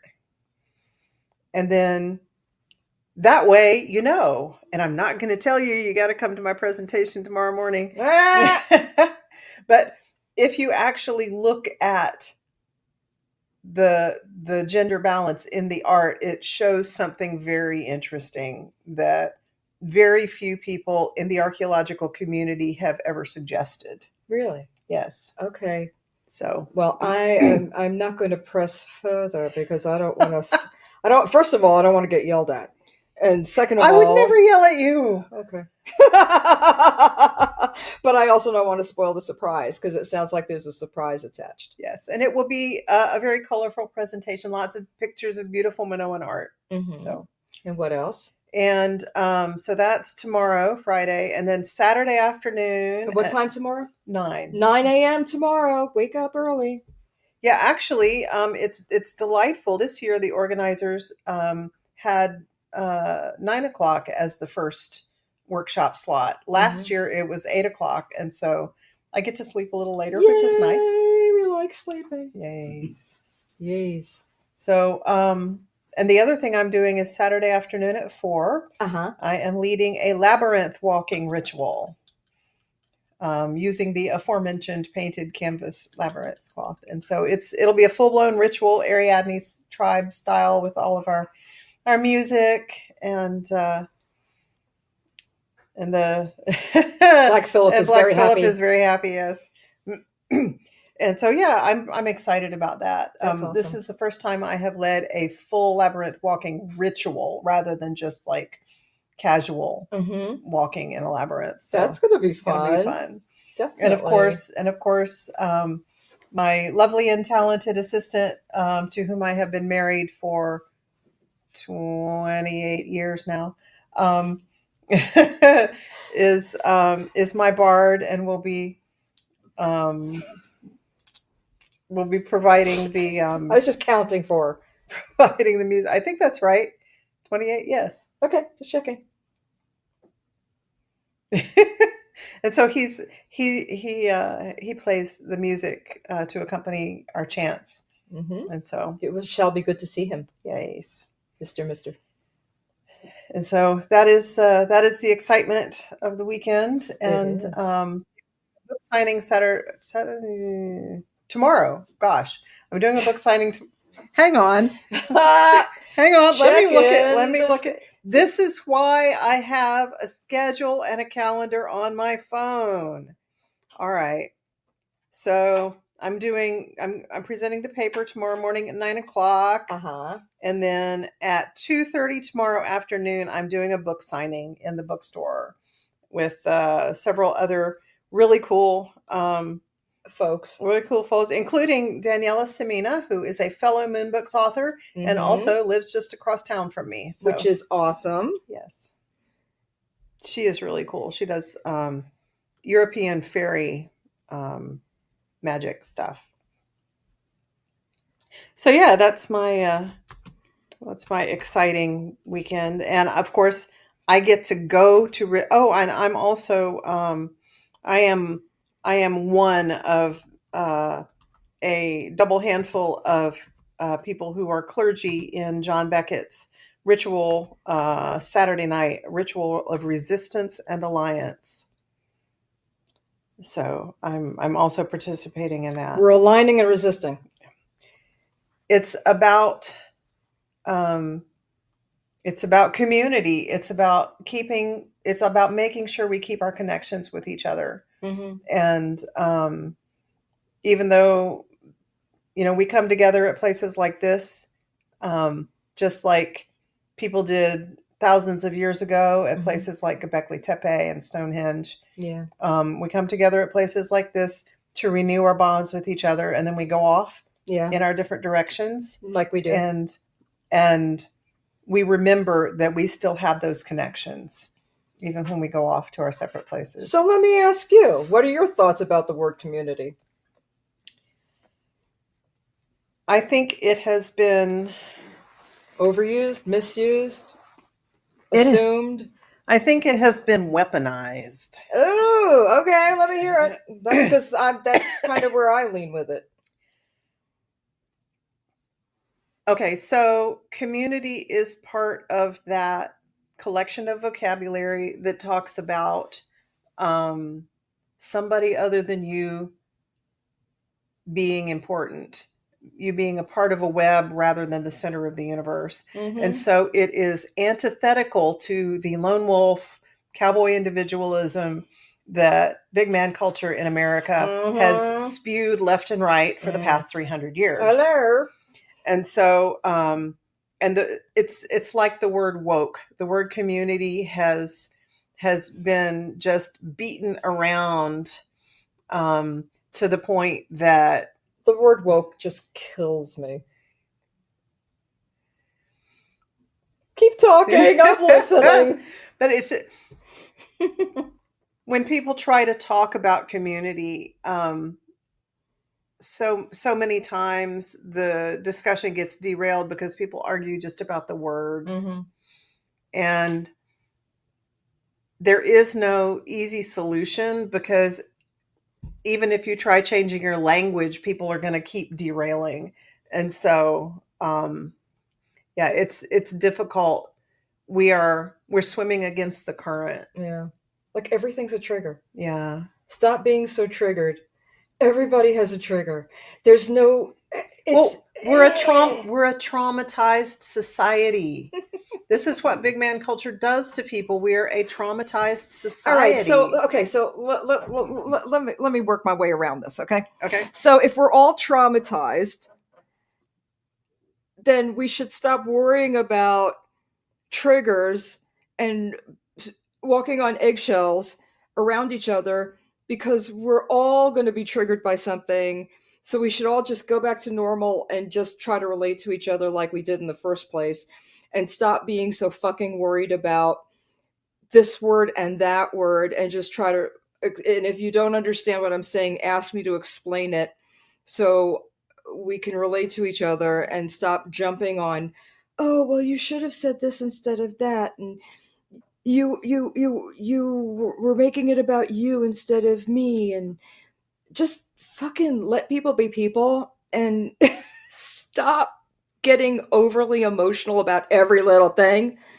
You know what I mean? I think we're so overly cautious with each other now that we're not even having conversations about real things anymore. Now it's about this word or this moment or this feeling that happened for a second and I misinterpreted what you said because it reminded me of something my mother said 30 fucking years ago, and now I have this feeling that I had when I was a little girl, and I'm crumbling inside. I mean, we have to stop this. We have to stop this constant need to be comforted, this constant need to make everybody pay for what happened to us when we were little, or I had a bad boyfriend once and he did something really shitty to me, so now all men have to pay, or all girlfriends have to pay, or all significant others have to pay, or whatever it is. I think we've taken everything too far. We've just taken everything too far. We can't even have a conversation anymore, and it's frightening. And I'm probably going to get tons of shit for this, like I always do, but I don't care, because I think that's why we lost the last election. Because everybody's feelings got hurt because they weren't asked personally about who should be the runner for Democratic Party. Sorry, I went off the rails.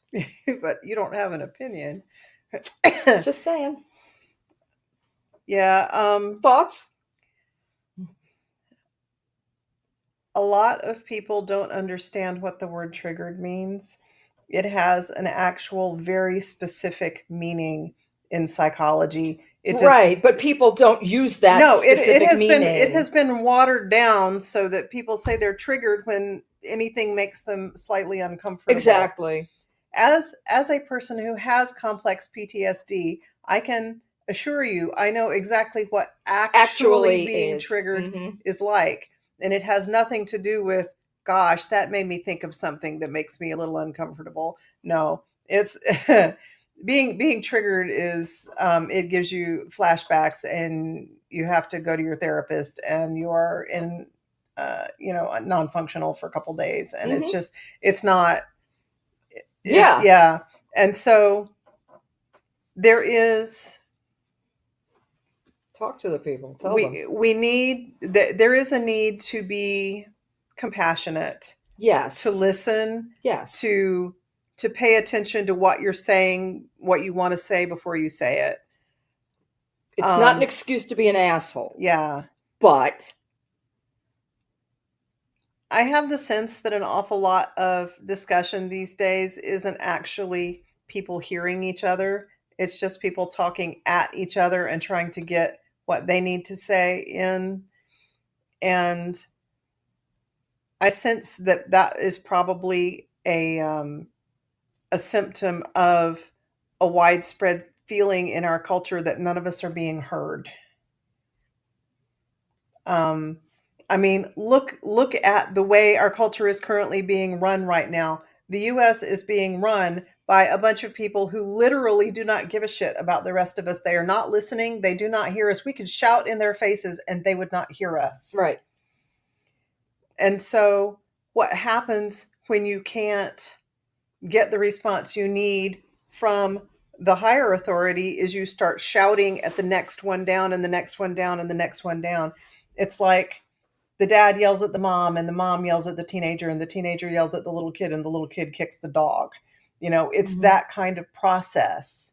It's very well researched, and it's like this cascade effect everywhere, and we're all hurting so badly, and we're all angry in different ways.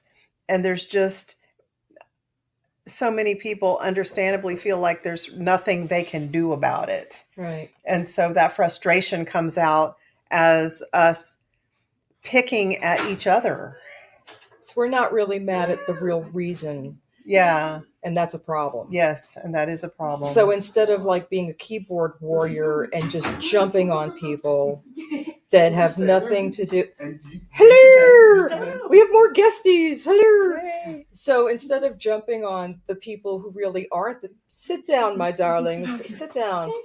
So instead of jumping on the people that are just suffering as much as you are, take your anger out on the places it belongs. Yeah. They want us picking at each other. Right. They want us fighting with each other so that we don't notice that they're robbing us blind and destroying our world. Mm-hmm. I mean, I'm not saying that people don't have real problems. I've been diagnosed with anxiety disorder. I have all these fucking issues that I'm on 9,000 pieces of medication for. We're all struggling. Everybody's struggling, but it used to be a thing that people used as something that made them special. I'm not special. And my problems, the things that I'm taking medication for, are nobody else's problem. Do you know what I'm saying? I have to deal with it. And I don't expect you or anybody else to change your personality, the things you say or do, and you're my friend because I love you and you're a loving, giving person. That's all I can expect you to be, which is why you're in my life. Does this make sense? Yeah, I just think that you maybe have also internalized some of that lone cowboy individualism, And that's there. very possible. Because that's very it is possible. because it is okay to ask friends and family for support. That's what they're supposed to be for. But that's what you're doing just by being who you are. I don't expect you to change, adjust, or do anything else, because otherwise you wouldn't be in my life. Just you being exactly who you are is exactly who I need you to be. That's why you're my friend. That's why I can tell you about things that are bothering me, or something happened and I'm upset about it, and I can tell you about it. And your reaction about it is fine, because I need that different input. Nobody needs a me monkey all the time who just agrees with them. That's true. If you need an echo chamber, you have more problems, and that needs more examination. I don't want or need an echo chamber. I have that if I know where to go if I want it. But I love and respect you, which is why I want your opinion, which is why, yes, if you disagree with me, you've disagreed with me before, and I have taken it to heart. And I'm like, this makes sense to me. She's right. I'm not afraid of conflict. That's where I think you think the lone wolf part is, because I'm not afraid to say, nah, I was wrong. It's okay. Well, it just struck me that you said that all of your issues are your problem and yours alone. Yeah. And that's to me, that's just very sad. Oh, not at all. Not at all. It means I don't blame or expect the rest of the world to bend to anything going on with me, because I recognize the problems, I know what they stem from, and it's no one else's fault except for between me and whatever caused the issue. And if that person or circumstance is still available for me to work through it, that's great. If that person or circumstance is no longer available, that's nobody's fault outside of me or that person or circumstance. What are you going to do? What is he going to do? What is anyone going to do? It's no one else's responsibility. I can't blame or fix it through anyone else when I need to deal with that issue or person one-to-one. So it's not really lone wolf. It's more like, this is the ramification of what this is. This is my part in it. That's your part in it. You're not here for me to fix it. So we're going to deal with it as well as we can. And we're not going to take it out on anyone else or expect anyone else to heal it, because it's not anyone else's job. It's your job to be my friend. But that's all you can do about it. And that's all I want you to do about it. It's fine. It's okay to not have every fucking thing resolved. I read an interesting thing the other day that said that someone leaving without closure is a kind of closure. There you go. I thought that was, Very profound. yeah. Yeah, it's true. And I let that mull over for a little bit, and then It does feel slightly uncomfortable, though, doesn't it? well, because we're taught that we have to create closure on everything, that we have to work through every last thing to closure. And I just kind of let it sit there for a couple days, and then suddenly a whole bunch of stuff just dropped away for me. It's like, wow, I don't have to complete anything. Yep. It's done. Yeah. It's all right. So, yeah, I thought that was pretty cool. It is cool. Yeah. But I love you. I love you too. And I'm so happy to see you. Oh, it's marvelous to see you. In the person and flesh that I can put my hand on and touch. With your beautiful hair and your Oh beautiful my earrings. God, you're so funny. I love you so much. Where will I find you later? Are you going to be downstairs floating around? Oh, probably. We're going out to dinner, belated anniversary dinner tonight. Happy anniversary. Thank you. And yeah, I'll for as long as I can stay awake anyway. I'm getting older too. You're not telling me anything. Hello. You want to know what time I was in bed last night? 8:00. Don't even try. Yeah. We'll be hanging out at the True town story center or for a not? while. True story or not? Was I in bed at 8:00? Yes, I I was. can't remember. I may have been asleep. We don't play around here about our sleep. We need rest. We old.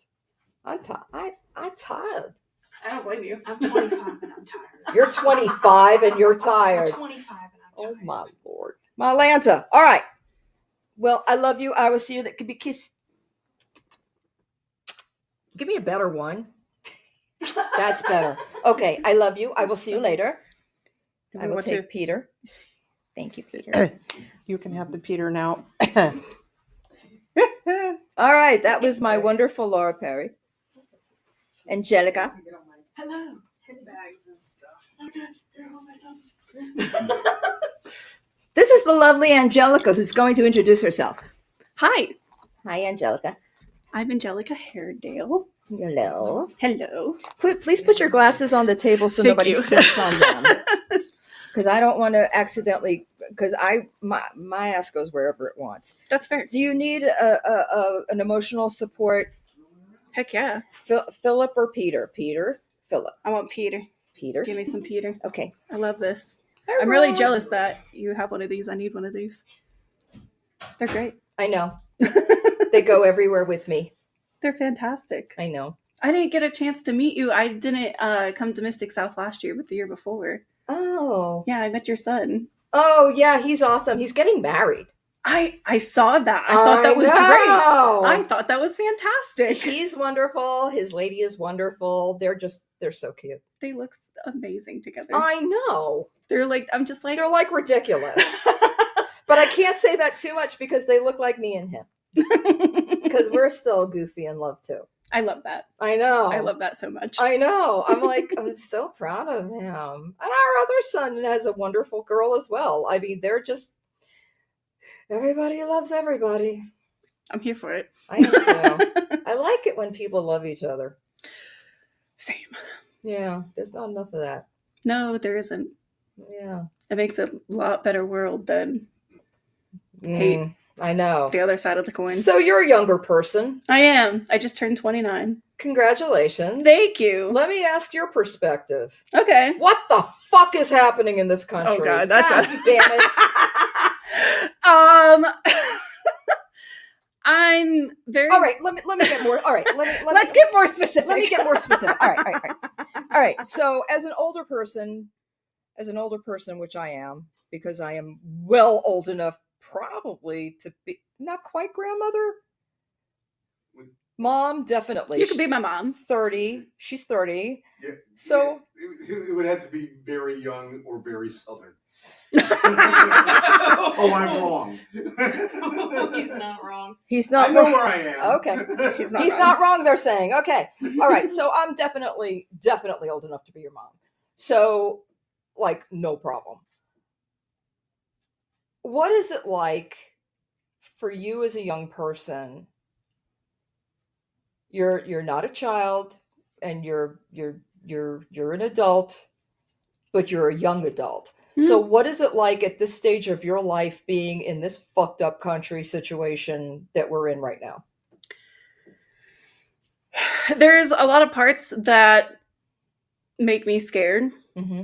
I try to look at things from very much a crossroads perspective, seeing which pieces help us versus what, like, getting down to the facts, right? I don't want to just take things at face value. I want to see where they exactly lie. But there's a lot of issues like immigration that, like, I think Trump was trying to just pass Birthright citizenship? not the birthright citizen. He revoked the refugee status for Nicaragua, and there was another one. Afghanistan. Was it Afghanistan? Yeah. Afghanistan. Yep. And back.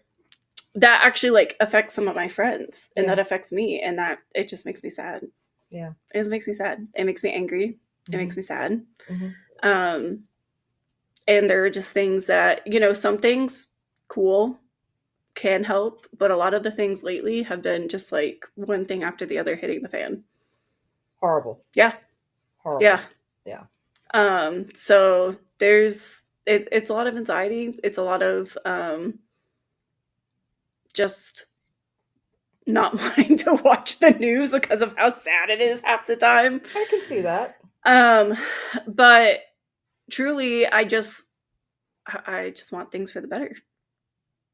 I don't want to keep regressing. Some things we're regressing. I feel like some things we are a little bit progressing, but a lot of things right now we're regressing, and it's really weird. What do you think we're progressing in? Give me some hope. I think some of the financial pieces is kind of where some of it, not all of it, the president strives. But a lot of the other things I just don't agree with. I really don't. I'm not going to try to change your mind or any of that. I am 100% anti-Trump, but no, same. But I'm allowed. No, but I same. will. But if you see anything as a positive, I'm going to let you have that space. Because that's your opinion. The small positive is maybe the financials, but no, I am very much anti-Trump as well. So yeah, because I'm looking at my financials and I'm like, on some days I'm like, okay. And then the next day I'm like, a new fucking tariff. I'm like, shit. Here's the roller coaster again. Up and down. And the tariffs have actually, I've seen a lot of some of our big wholesalers it's affecting. Like Llewellyn even affected. And I was like, that's like one of the major wholesalers for spirituality. Yeah. So those, the tariff, no. The tariff, no. That's why I'm 100% anti-Trump. I've always been anti-Trump, but yeah, me too. It's just he fuels the country with hate versus trying to meet people where they are. Yeah, I truly believe that. Yeah, but did you realize how hate-filled so many of our citizens are? That freaked me out. See, I didn't realize how fucked up we were as a country. I live in the Bible Belt, so it's because I live in like Charlotte. I live in Charlotte. Oh, perfect. Yeah. And so, but we live in a blue spot of the Bible Belt. Yes, it's very weird because you can either get one scale where it's the very extreme, or you get the other extreme. And I'm like, can we just meet somewhere in the middle? That'd be fantastic. That's the witches. That's the witches, yeah. Right there, Al. That's the witches. But truly, I feel like if people actually met in the middle and talked to each other and used active listening skills, our country would be in a much better place. A much better place. Because I feel like both sides have decent points, but if it's the extremists that have the larger megaphone. And I will say, because I've said this on the air so many times, I blame a lot of where we are on liberals, and I'm a liberal, and I'm like ready to like smack people. I have lost relationships over this because people felt like they weren't asked and they didn't like Hillary. I'm talking about going back. Oh, I remember that election. We shot ourselves in the foot. Thank you. We shot ourselves in the foot. Thank you. And the liberals have done that many, many times. And again, I'm more like libertarian liberal. I'm pretty much in the middle. I'm always in the middle. That's kind of where I sit. But we shot ourselves in the foot multiple times. Speaking the truth here. 29 years old. Fucking listen. You didn't hear it from this old bitch. Listen to this young lady right here. This is a young person telling you. It's not just me saying it. Preach. Yeah, no. Preach. It's I've talked to my friend in extensive, and he's very much a person that like he wants to get down to the facts, and he doesn't like the fact of like the hurt that people are going through right now. Mm-hmm. And we've talked very just like it hasn't been yelling. We haven't degraded each other. We haven't called each other names. It's not necessary. Been very in the middle of the road, and that's like only one of the only people I can talk politics with without it getting heated or upset. Mm-hmm. And that's really sad. It's rough. It is. It's rough. It is. Like I said, I've lost relationships over it because in 2015, people were like, I can't vote for her. And I would say, why? And these were people that were allegedly left of center. And it was because they had heard the regurgitation of anti-Hillary tropes from so many years that they didn't even have a real reason. It was just the Republican talking point for so long. Yep. It got embedded in the brain of so many. So when I said, what's your actual reason? I just have a feeling I don't like her. No, that's not a real thing. Yeah. That's what happens when a lie gets repeated. I think that's what I'm thankful for my friend as well, is that some of the things I'm like, but this is what, and he's like, but you're listening to like news that blows things out of proportion versus looking at the facts that will give you kind of like what's actually happening. And I appreciated that because it helped me not come at it with fear first and be able to look at it and then really truly decide.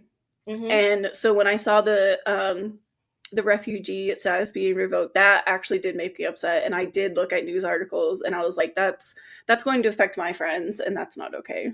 Yeah. Because why can't it just be even keel? It's not. Yeah, I know. I agree with you.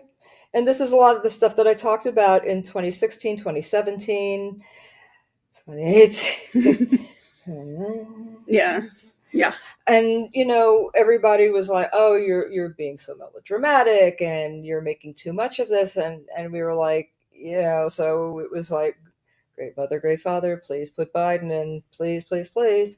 And we saw shit going down and we knew Trump was going to make it back in.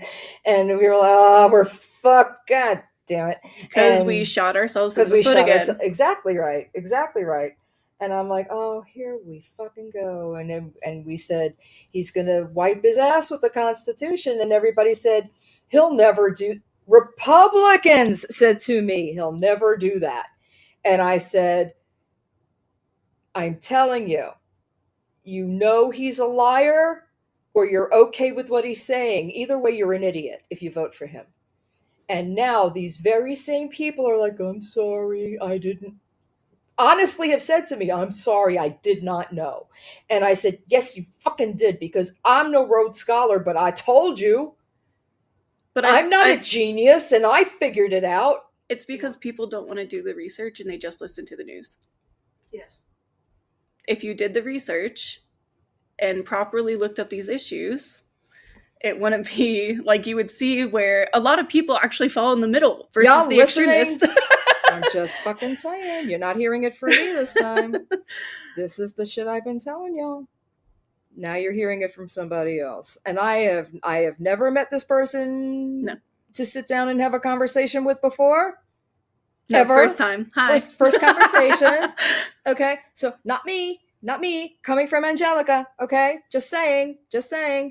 Yeah. So the young people do know what's going on, and it's not just the old lady. I'm just telling you. No. a lot of Thank people the that gods. actually, like, even my friend, he's 32. He's he looks at politics stuff literally all day, every day. And he's very much in the road, and he doesn't agree with a lot of things, but it's just doing your research and having your own opinion versus going just with the masses to go with the masses. Right. It just doesn't make sense. Yeah, like I don't pre-hate things before they happen. I hate them when they happen. You know, because a rumor or a theory or a this or a that is not an action. An action is an action. Yep. Okay. But once the thing is done, once it's up for a vote, that's about as close to an action as we get. That's when I start hating something, because you have put the gears in to actually make that motion happen. Yeah. So yeah, I have people I work with, I have people I'm related to, that all of these laws and this bullshit Alcatraz thing and all that nonsense. Oh God, I saw that too. Yes. I don't. Yeah. I can't even with that. I can't. No. I have relatives. It's inhumane. I can't. I can't. So yeah, I want to throw up, because it's not even. I can't even imagine that people are being picked up and disappeared off our streets. Yeah. It's dystopian. It's terrifying. It makes me nervous for my friend who's a permanent resident. Yeah. And I'm nervous. Yes. I'm nervous that doesn't matter. Yeah. It doesn't matter if they're a permanent resident. It doesn't matter if they have papers. It doesn't matter. My ex. matter if they were born here. Exactly. My ex-mother-in-law is a French citizen, and she's a permanent resident as well. And I'm just like, what's next? Oh, just wait. Because if you start deporting citizens, our group isn't safe. Okay. Are you serious? Gosh, no. It's going to be brown people first. It doesn't matter. We're not safe. Our community, the pagan community is not safe. We're worse. Yeah. We're worse because we don't believe the way they believe. We're definitely not safe. And we will band together. Yeah, we won't have that discussion later too. Yeah. All right. Okay. I have dragged you way off topic. It's okay. But we're here for everything on this show, because we just sit and hang out and talk. I love that. I don't have a script, obviously. But I love politics, and I love talking about politics. And I think my old ass ain't gonna save anybody, but you young people will. I'm hoping. We're trying. I'm at least voting. That's what you can do. That's what you got to do. Using your voice. That's right. So voting. Vote with your dollar, where you spend your money, and vote. Tell other people, get in these discussions.